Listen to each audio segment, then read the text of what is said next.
haut de gamme du constructeur japonais Nissan. Là nous sommes au volant de la Q50 en version hybride, de berline concurrente des BMW série 3, Mercedes classe C et Audi A4. Alors, sous le capot, on a un V6 de 3,5 qui développe 306 chevaux et un autre moteur électrique de 68 chevaux. Le passage de l'un à l'autre des modes se fait en totale transparence. On passe du moteur thermique au moteur électrique sans s'en rendre compte. Et inversement, dès qu'on relâche la pédale d'accélérateur, ça recharge en fait en partie les batteries.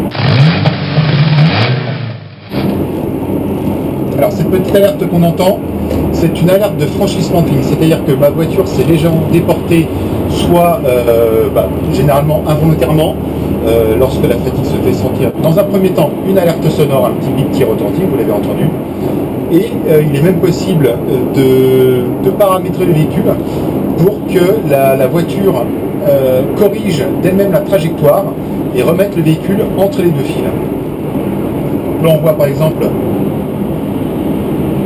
l'un des éléments de sécurité, c'est-à-dire le détecteur d'angle mort.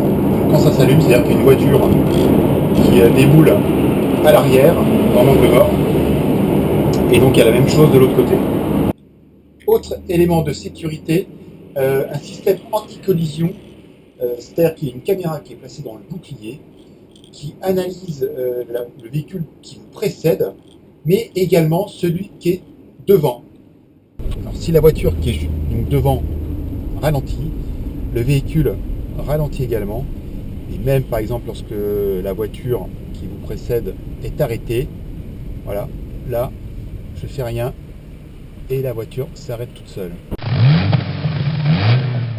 Autre innovation sur cette Infiniti Q50, sa direction steer by wire, c'est-à-dire qu'il n'y a plus de colonne de direction. C'est en fait paramétrer comme on veut. Voilà, fort, standard, léger, rapide. Pour une direction soit précise quand on a une conduite un peu plus dynamique, soit au contraire très très légère, notamment en ville, pour les manœuvres.